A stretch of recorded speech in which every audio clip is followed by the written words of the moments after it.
How dare you say that to me? You infidel. You promised me love, and now you want to run away from your responsibility. Blessing blast Daniel. Before we dive into this jaw-dropping story, don't forget to hit subscribe, like, share, and comment. Thank you. Mr. Daniel abandoned his pregnant wife in labor to be with his side chick, but the hospital management had a shocking surprise waiting for him. Find out what happened next. Sit back, relax, and enjoy the story. Lisa clutched her swollen belly as another wave of pain rushed through her. She was lying in a hospital bed, her face drenched in sweat, her hands trembling. The baby was coming. The nurses had said she was already 6 centimeters dilated. It wouldn't be long now. Beside her stood her husband, Daniel, or at least he was standing there. But his body was stiff, his eyes glued to his phone. He kept tapping the screen, nervously checking messages and ignoring the woman in front of him, the woman carrying his child. Lisa looked up at him through teary eyes. "Daniel," she whispered, her voice shaking, "please stay with me. I'm scared." He didn't even look up. Yeah, I know, babe. I'll just be a minute," he said quickly, trying to sound calm. Lisa reached out, grabbing the edge of his shirt with all the strength she had left. "Don't leave me. Not now." Daniel gently pulled her hand away. "I promise I'll be right back, just one call." Without waiting for a reply, he walked out of the room. Out in the hallway, Daniel's whole energy changed. He leaned against the wall, pulled out his phone, and smiled the first real smile he'd had all day. He tapped a number. "Hey, baby," he said, voice soft now, not like how he spoke to Lisa. "Yeah, I can leave. She's in labor, but it'll take hours. They said she's not even fully open yet. I'll be there in 20. He paused, listening. "I missed you too," he whispered.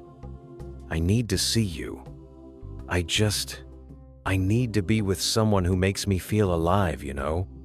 That was all she needed to hear. Daniel hung up, turned off his phone, and walked straight out the hospital doors, leaving Lisa alone inside, crying in pain. She didn't know yet, but she was about to give birth without the man she loved by her side. Back in the hospital room, Lisa began to cry. She tried not to, tried to be strong, but the pain was too much, both in her body and her heart. The nurse came in and looked around. "Where's your husband, honey?" she asked kindly. Lisa couldn't answer. She just shook her head. The nurse frowned. She had seen it before too many times. Men who couldn't handle real life. Men who disappeared when women needed them most. But what this nurse and this hospital would do next, that would change everything. And Daniel, he had no idea what was waiting for him when he came back. The sun was beginning to set when Daniel finally walked back into the hospital, his shirt slightly rumpled, the scent of expensive cologne still clinging to him. It was only a few hours since Lisa had gone through the intense pain of childbirth, bringing their 4th child into the world alone, without her husband by her side. The nurses barely noticed him as he passed through the maternity ward. He wasn't a man who left warm impressions. He walked with purpose, not toward Lisa, not even to check on her health, but straight to the newborn section. There, behind the transparent crib, lay a tiny human, swaddled neatly in pink, fast asleep and unaware of the drama around her. Daniel didn't smile. He didn't ask the nurse for help. He didn't even glance around to check if Lisa was okay. Instead, he marched up to the crib, bent slightly, and in one swift move, he loosened the baby's pampers. The nurse on duty gasped, rushing forward. "Sir, please, what are you doing?" she asked, alarmed. He ignored her, eyes fixed on the tiny body. And then he saw no sign of what he was hoping for.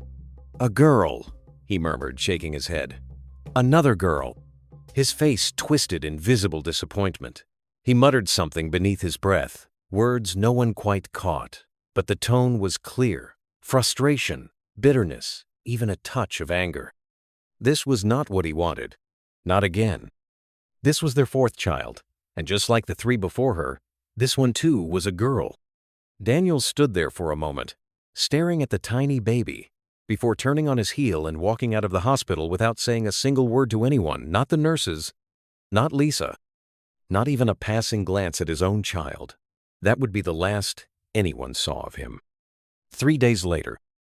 Lisa sat on the hospital bed, her body weak, her eyes red from sleepless nights. The joy of childbirth had quickly turned into deep sadness and confusion. Her husband, the man she had trusted and built a life with, had disappeared without a trace. No calls, no texts, no messages through a friend. Just silence. The nurses came and went, offering soft words of comfort, but she could see the concern on their faces. They were beginning to ask questions. Has your husband come to finalize the discharge process? Does he know you're still here? Are you sure he's okay? Each question pierced Lisa's heart like a dagger. She had no answers. She only had her newborn baby girl in her arms and a pain in her chest that refused to go away. The hospital policy allowed mothers to stay for 3 days post-delivery, after which discharge procedures had to be completed. But Daniel hadn't returned. And the hospital couldn't release her without payment. Not for the ward, not for the medication, not for the birth process. Lisa began to panic. She hadn't brought much with her. Daniel had driven her to the hospital that fateful day, acting like a dutiful husband, until he vanished. All she had was her hospital gown, her baby, and a broken heart. With tears streaming down her face, she picked up her phone and began calling her family. One by one, she explained what had happened. The betrayal, the abandonment, the silent exit of a man she had trusted. Back in the village, Lisa's mother, Mama Ifeoma, was cooking okra soup over a small coal stove when the call came. The moment she heard her daughter's voice, weak and trembling, she dropped the spoon from her hand. Lisa? What do you mean Daniel abandoned you in the hospital? The pain in Lisa's voice was evident, even over the crackly phone connection. Mama, I'm still here. They won't let me go. I don't have the money to pay. Daniel hasn't come back. I don't know where he is. Mama Ifeoma's heart shattered. She wiped her hands quickly and began packing a small bag. She didn't have much, just some wrappers, a little money she had saved from selling vegetables, and a few kitchen items. She wrapped them all in a worn travel bag, tied her headscarf firmly, and set off for Abuja.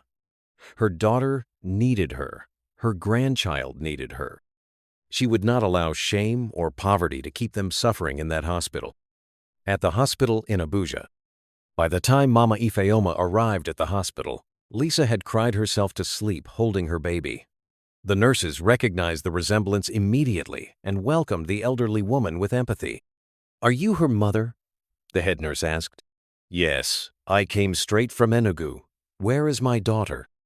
They let her in. And the moment Lisa saw her mother, she broke into a fresh round of sobs. The older woman embraced her tightly, whispering calming words holding both her daughter and her tiny granddaughter with trembling hands. Without delay, Mama Ifeoma asked to see the billing office. She didn't have much, but she handed over every last naira she could gather, money she had saved for months, maybe even years. She begged the hospital to take it and release her daughter. The hospital accountant looked at the total, a modest sum, but short of the full amount. He paused. The nurse, watching from behind, stepped forward. Sir, let them go. You can see the situation. This woman came all the way from the village just to rescue her daughter. The man nodded solemnly. We'll settle it. As Lisa and her mother were preparing to leave with the baby, something unexpected happened. The hospital's management called Mama Ifeoma into a small office. We want to thank you for coming, the hospital administrator began. But we also want you to know that this will not go unnoticed. What your daughter has gone through is not only heartbreaking, it is unacceptable. He paused, looking directly at her. We are going to make sure Mr. Daniel pays that hospital bill in full. You should not have had to carry that burden. And once he does, we will return your money to you, every last kobo. Mama Ifeoma's eyes widened. Eh? You will do that? Yes, the administrator affirmed. We will not tolerate a man abandoning his wife and child in our care. We have his full details, name, phone number, address, workplace. We will take this matter seriously. You have our word. Back home. Lisa returned home with her mother and newborn baby, still recovering physically and emotionally.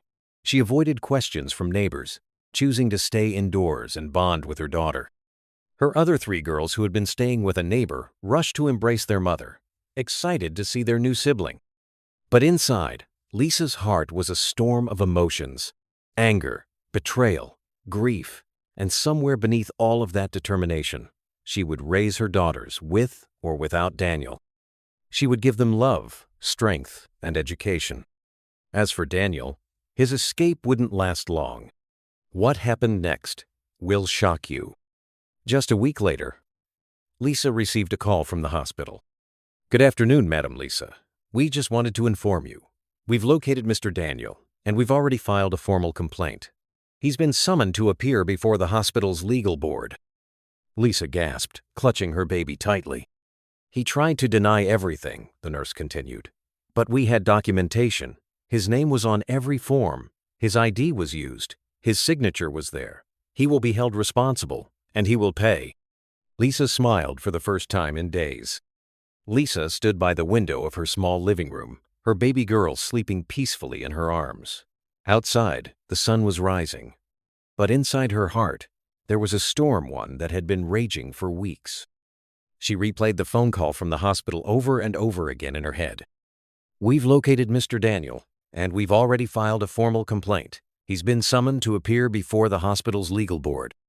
Finally, the man who left her in the most vulnerable moment of her life would face consequences. Lisa gently kissed her daughter's forehead and whispered, "You are not a mistake. You are a blessing, and I will never let anyone make you feel otherwise." Meanwhile, Daniel sat in the office of the hospital administrator, legs crossed, sunglasses still on, as if the whole thing was a misunderstanding. He wore a designer shirt, gold wristwatch glinting under the office lights, and the scent of his expensive cologne filled the room, the same one he wore when he left the hospital that day. But no amount of perfume could cover the stench of his actions. The administrator leaned forward, holding a file thick with documents, payment forms, hospital logs, witness statements from the nurses, even security camera screenshots showing Daniel leaving the maternity ward without returning. "Mr. Daniel," the administrator said coldly, "we have all the evidence. You drove your wife to this hospital. She was in labor. You signed the consent forms. Then you left. She delivered alone. You never came back. You abandoned your responsibilities as a husband, as a father, as a man." Daniel scoffed. "I don't owe you anything. That's my family matter." The administrator slammed the file on the table. "No, Mr. Daniel. When you walked out on your wife and left her here, this became a hospital matter. She was a patient. She gave birth under our care, and you left her without means to pay or support." He stood up, eyes narrowing. "We filed a legal complaint, and unless you settle the full bill plus damages for abandonment and emotional distress, we will escalate to your workplace, to the police, and to social services." Daniel's cocky smile slowly faded. Back in Lisa's home, a knock came at the door. Lisa opened it cautiously, baby in hand. To her surprise, a social worker and a representative from a women's advocacy group stood there. "Good morning, Madam Lisa," the woman said warmly. "We heard about your story. What happened to you? The hospital reached out. We're here to help." Tears sprang to Lisa's eyes again, but this time, not from pain, from relief. They came in and sat with her, listened, took notes, held her hand, offered legal advice, explained how she could apply for support for single mothers, gave her a number of organizations that would help her children go to school. They even promised to help her file for custody and support if Daniel tried to abandon his financial responsibilities permanently. For the first time in weeks, Lisa felt like she wasn't alone. Daniel returned to his home days later, only to find an envelope pinned to his door. It was from the court. Notice of legal action for child neglect and abandonment. Summons to appear in family court. You are required to pay all outstanding hospital bills and provide child support. He tore the paper down in rage, but it was too late. The world he thought he could walk away from had come knocking. His phone rang. It was his employer. "Mr. Daniel, we received a formal complaint regarding your conduct. You've brought negative attention to the company. We're suspending you without pay until this matter is resolved." His second phone buzzed. His side chick. "I saw the news. People are talking about what you did to your wife. Don't call me again." Daniel was now alone, truly alone. Months passed. Lisa found part-time work with the help of the advocacy group. Her older daughters returned to school with scholarships. Her baby girl, the one Daniel rejected, grew stronger and more beautiful each day. And Lisa? She became a symbol in her community.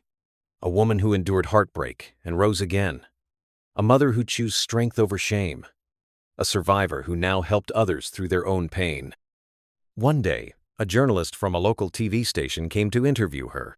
"Lisa, if you could say anything to your husband, to Daniel, what would you say?" Lisa held her baby on her lap, looked into the camera, and said calmly, "Thank you. Thank you for showing me who you truly are. Because the day you left me in that hospital was the day I found myself, and I found a strength you will never understand." 2 weeks had passed since the storm that changed Lisa's life forever. The house she once shared with Daniel was now just a memory, a place of heartbreak and betrayal. But something new had begun to grow in her. Strength. With the help of the hospital, social worker, and a local government women's support agency, Lisa was able to move into a modest but clean 2-bedroom apartment on the edge of town. It wasn't fancy, but it was hers, and it was filled with love. Her 4 daughters adjusted quickly. They laughed again. They played on the tile floor and helped their mother fold baby clothes. They loved their new baby sister deeply, even though they didn't fully understand why Daddy didn't come around anymore. Lisa, now a single mother of 4, began her new job at the Women's Affairs Empowerment Office. She was offered the position after her story reached the desks of the department head, a woman who had also experienced abandonment many years ago. "You have something many women don't," the director had told her. "You've been through the fire, and you're still standing. That's exactly who we need here." Lisa now spent her days helping other women, young mothers, widows, victims of domestic violence, find strength in their own voices. She organized group sessions, helped women apply for grants, and even shared her own story when needed. Her paycheck wasn't huge, but for the first time, she could feed her children without asking a man for help. Every night, she tucked her daughters in with a smile and whispered to herself, "This is the life I should have had all along." Meanwhile, Daniel's world was falling apart. Things weren't going well for Daniel. He had been suspended from work without pay. News of his abandonment had leaked into the corporate circle. His colleagues stopped calling. His boss, a man with 3 daughters of his own, said coldly, "We don't want men like you here." He tried to get a new job, but each time they checked his reference, doors slammed shut. Even his flashy lifestyle had dimmed. His bank account was almost dry. The expensive cologne now sat unused. His fuel tank was nearly empty. And worst of all, the one person he thought cared for him, the side chick he had left his family for, had ghosted him. Until one day, his phone rang. It was a quiet Wednesday afternoon. Daniel sat shirtless in his cluttered apartment, staring blankly at the wall when his phone buzzed. "Blessing" flashed on the screen. His heart jumped. He hadn't heard from her since the hospital drama. Finally, she was calling. He smiled, wiped his face, and answered quickly. "Hello, baby. I've been trying to reach you." Her voice cut him off. Cold. Direct. "Daniel, can I see you now? It's urgent." He stood up quickly, hope rising in his chest. "Yes, of course. I'll be there in 15 minutes. At Blessing's apartment." Daniel arrived breathless, trying to look composed. His shirt was wrinkled, his shoes dusty. He knocked softly on the door. Blessing opened it without a smile. Her face was pale, her eyes red from crying. "Come in," she said flatly. He stepped inside, expecting a hug or something. But the air in the room was thick, tense. He sat on the edge of the couch, leaning toward her. "What's going on, baby? I missed you. I know things got messy with Lisa, but I'm here now. Just tell me what's wrong." Blessing didn't sit. She stood, arms folded, voice shaking. "I'm pregnant, Daniel." The room went silent. Daniel blinked slowly. "What?" "I'm pregnant. It's yours." He stood up suddenly, backing away as if she had slapped him. No, that's not possible." "It's very possible," she said, her voice rising. "You know it is." He rubbed his forehead in panic. "Blessing, are you crazy? I'm married. Do you want to destroy me completely?" She stared at him, stunned. "You already destroyed yourself," she snapped. "You walked away from your wife while she was giving birth. For me. And now that I'm carrying your child, you're panicking? He stepped closer, lowering his voice to a dangerous tone. Just flush it out. You can't keep it. Her mouth fell open. What did you just say? You heard me, he said coldly. End it. I can't have this now. I have enough problems already. The silence before the storm. Blessing stood frozen, her hands clenched into fists. This wasn't what she expected. She thought Daniel would take responsibility, that he would say, "We'll figure it out," that he would hold her and promise her safety. Instead, she saw in his eyes the same thing Lisa must have seen in that hospital bed, a man who runs when things get hard. Tears gathered in Blessing's eyes, but she refused to let them fall. You're a coward, Daniel, she whispered. You left a woman in labor. I should have known you'd leave me too. He scoffed. You knew I was married. You played your part. I thought you loved me, she screamed. He shrugged. Well, I don't. That was the final blow. Blessing's decision. 3 days later, Daniel got another call this time, from a number he didn't recognize. Hello? Good afternoon. This is from the Center for Women's Legal Aid. Your name was submitted as part of a paternity support request filed by Miss Blessing Ojo. We'll be sending legal documents to your address shortly. Daniel nearly dropped his phone. That was the moment he realized there would be no escape this time. 2 women, 2 children, and now 2 legal cases. Everything was falling apart. Lisa, rising. Back in her small apartment, Lisa was preparing dinner with her daughters when she got a knock on the door. It was the director of the Women's Affairs Office. Lisa, she smiled. There's a conference next month, National Women's Leadership Conference. We want you to speak. Your story, it needs to be heard. Lisa stared, shocked. Me? Speak? You're not just anything, the woman said, placing a hand on her shoulder. You're a survivor. You're a mother. And you're an example. Other women need to see what strength looks like. Lisa nodded slowly, emotion filling her eyes. In just 1 month, she had gone from a weeping mother in a hospital bed to a woman who could now stand and speak for others. Her baby cooed softly in the background. Her daughters laughed at the table. And in that moment, Lisa whispered, God, thank you. I may have lost a husband, but I gained my life. Daniel's face twisted with frustration as he stood in the middle of Blessing's small apartment. He had just delivered the most callous words he could muster, get rid of it. Blessing, however, wasn't having it. She stood before him, her arms folded across her chest, her eyes blazing with anger. You think I'm going to just flush this baby out because it's inconvenient for you? She shouted, her voice trembling with fury. You've already abandoned your wife and kids. You really want to abandon me too? Daniel's jaw tightened. He wasn't used to being challenged like this. His mind raced as he tried to think of a way out. He was desperate. His life was finally getting back on track. He'd secured a new job, and he could feel his empire rising again. But there was one thing he couldn't control: the pregnancy. I told you I'm married. I have a life that doesn't include you, he snapped. I can't have this baby. I'm trying to move forward, and you're holding me back. Tears welled up in Blessing's eyes, but she didn't let them fall. She had nothing left to lose. Her anger was no longer directed at him, it was directed at herself for getting involved with him in the first place. You think you can just walk away and leave me with this mess? She asked, her voice cold. Do you know what it's like to carry a child for a man who doesn't even care? Daniel turned on his heel and walked toward the door, not sparing her another look. Figure it out then. I'm done.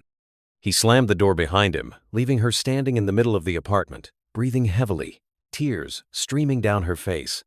She collapsed onto the couch, wailing in regret and frustration. Why did I let this happen?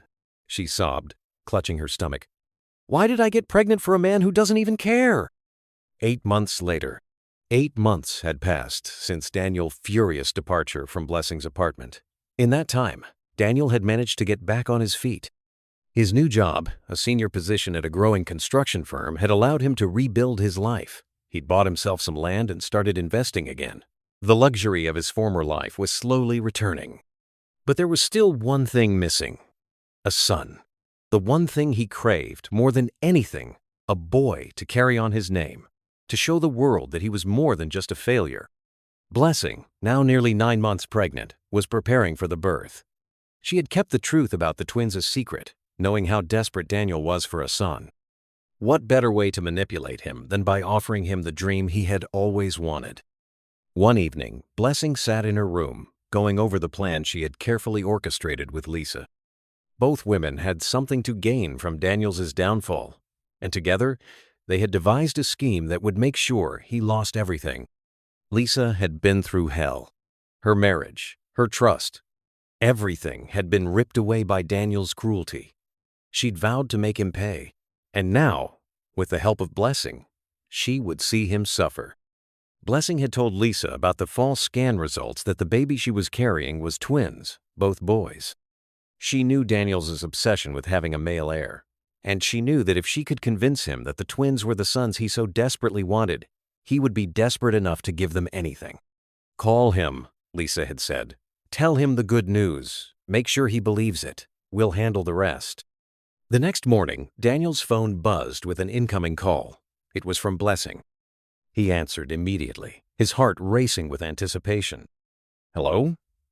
he asked, his voice filled with excitement. "Dan." Blessing's voice was soft, almost trembling. "I have some news. You need to come over right now." "Blessing, what is it? Is everything okay?" His voice was frantic now. He couldn't lose her or the baby. He couldn't let another disappointment slip through his fingers. "I went for a scan yesterday," she said, "and I'm having twins, Dan." Daniel's heart skipped a beat. "Twins? Twins?" he repeated, barely able to contain his excitement. That's amazing. But are you sure?" "Yes," she replied, a pause in her voice. "But there's more. They're both boys, Dan. I'm having 2 sons." Daniel's face lit up with joy. He couldn't believe it. 2 sons? Finally, he would get what he wanted. A male heir. A legacy. His voice softened, and he could feel his heart swell with happiness. "That's all I've ever wanted. I'm on my way right now. I'll buy everything. Everything you need, Blessing." Daniel rushed out the door, eager to fulfill his dream of fathering a son. He bought clothes, toys, and even started looking at schools for the twins, imagining a future where his sons would carry on his name. He was so blinded by the news of the boys that he didn't notice the trap that had been carefully set for him. Meanwhile, Blessing had made arrangements with the hospital. She had spoken with the doctor in charge, explaining the situation and telling him exactly what needed to be done. The doctor, an old friend of hers, had agreed to help. He would inform Daniel that there had been complications during the delivery and that the twins' lives were in danger.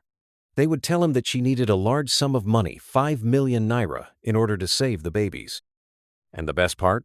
Daniel, desperate and eager to secure the sons he always wanted, would pay whatever was necessary. The day of delivery. It was the day of the delivery. Daniel paced nervously outside the delivery room, his hands trembling as he clutched his phone. He was ready to do anything, to spend whatever it took to ensure his sons were born healthy. Blessing had already been prepped, and the hospital staff was in on the plan. Daniel was kept out of the room, told that complications had arisen during the birth. The doctor approached him, looking serious. "Mr. Daniel," he said, his tone grave, "we've done all we can, but there are serious complications. The babies are in distress. We need 5 million naira immediately in order to proceed with emergency surgery." Daniel's heart pounded in his chest. 5 million? He didn't even hesitate. I'll get it. I'll get the money. Just save them." The doctor nodded, his face impassive. "We'll need the funds before we can proceed." Back in Blessing's room, as Daniel scrambled to arrange the money, she smiled to herself. This was the moment. Daniel had walked right into her trap, desperate for sons and blinded by his own greed. She thought of Lisa, who had been part of this plan all along, and a dark satisfaction washed over her. Daniel was going to pay for everything he had done to them. He would be left with nothing. The game was almost over. Blessing just had to wait for Daniel to return, with his money ready to be swindled. And as for Daniel, the man who had thought he was invincible, Well, he was about to learn that no one escapes the consequences of their actions, especially when their desperation blinds them. Hours passed, and the tension in the hospital room was palpable. Daniel had rushed back with the 5 million naira, just as the doctor had instructed. He transferred the money into the hospital's account, heart racing, desperate to save the twins he had longed for. His mind was filled with thoughts of what the future would hold now that he would have the sons he so desperately wanted. Everything he had worked for, all the years of pain and disappointment, would finally pay off. He would be a father to 2 strong boys. His legacy would be secure. But what Daniel didn't know was that the game he had been playing would soon turn against him. The birth of twins. The next morning, Blessing gave birth to twin boys. She was exhausted, but satisfied the plan was falling into place. Hours after the birth, she managed to call Lisa. The tone in her voice was filled with both relief and a strange sense of finality. "Lisa," she whispered softly, "I've put to bed. I need you to come to the hospital." Lisa, who had spent the past few days organizing her life and getting things back on track, immediately made her way to the hospital. She knew her life had been a whirlwind since Daniel's betrayal, but now things were about to shift once again. When Lisa arrived, she was met by Blessing, still in her hospital gown, holding one of the twins in her arms. The hospital room was quiet, save for the soft beeping of medical machines. "Blessing," Lisa said, her voice trembling with a mix of confusion and anticipation. Blessing smiled weakly, eyes red from the stress of the past few days. She handed the baby to Lisa, her words slow, measured. "I need you to take these boys with you, Lisa," she said softly. "They are your children. The hospital will transfer 4 million naira to your account, at least to help you with some financial issues." Lisa's eyes widened. "What do you mean?" "I'm leaving, Lisa," Blessing continued, her voice barely above a whisper. "I'll be traveling back to the United States in 2 months. I've made my decision. You deserve these children. You deserve a family. And you have more strength than you know. I want you to take care of them." Tears began to well up in Lisa's eyes. She didn't know what to say. Her heart ached with the weight of everything that had happened, the betrayal, the hurt, and now, this unexpected twist. "And Daniel?" Lisa asked, her voice breaking. "Forgive him if he ever comes to you," Blessing said, looking at her with sincere eyes. "He doesn't deserve you, but if he truly wants to make amends, don't let pride keep you from healing. Take care of the kids. I'll keep in touch from time to time." Lisa nodded, her emotions tangled. She hugged Blessing tightly, tears streaming down her face. "Thank you for everything." The following morning, Daniel arrived at the hospital, excited to bring Blessing and his new family home. He walked through the corridors with his chest puffed out, as if he had reclaimed something valuable, something he'd almost lost forever. He went straight to Blessing's room, expecting to find her resting with the twins. But when he opened the door, he froze. There were no babies in sight, no signs of life in the crib. "Blessing," he called out, panic rising in his chest. Blessing, who had been sitting quietly in the bed, turned to him with a sad smile. She was calm, almost too calm. "Where are the kids?" Daniel demanded, his voice rising with confusion and anger. "Where are my sons?" "They're with your wife," Blessing replied, her voice soft but firm. "I've made a decision. I'm leaving. I'm going back to the United States in 2 months. The twins are with Lisa now. I gave them to her." Kenneth's world seemed to collapse at that moment. His body felt heavy, his mind reeling. "What do you mean they're with Lisa?" he shouted. "You promised me they were mine." "I'm sorry, Daniel," Blessing said, her voice steady. "But I can't do this anymore. I won't raise your children in this mess. You walked away from your family, and now you've lost everything. The twins are with the woman who deserves them, the one who was left behind." Daniel staggered back, feeling the weight of her words like a heavy blow. His mind scrambled to make sense of it all, but there was nothing he could say to undo the damage. He fell to his knees in shame, a man broken by his own actions. A week later, Daniel called Lisa. He had no choice. He had no other option but to face the consequences of what he had done. "Lisa, can I come to see you?" His voice was quiet, almost pleading. Lisa hesitated before answering. She had been through so much betrayal, heartache, and now this. But she couldn't let her anger control her forever. She had to move on, for her children's sake. "Fine," she replied softly. "Come." When Daniel arrived at Lisa's home, he stood at the door, his face pale, his posture broken. "Lisa," he began, his voice hoarse. I'm sorry. I've been an idiot. I don't deserve your forgiveness. I've hurt you, and I can't take that back. But please, please know that I am sorry for everything." Lisa looked at him with a mixture of sadness and understanding.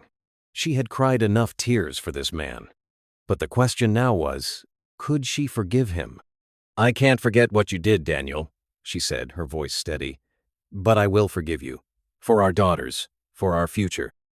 And with that, she reached out and hugged him. It wasn't a grand gesture, but it was enough. She had forgiven him, not for his sake, but for hers. A fresh start. Daniel slowly started to rebuild his life, but it wasn't easy. Lisa, too, had changed. She was no longer the broken woman he had abandoned.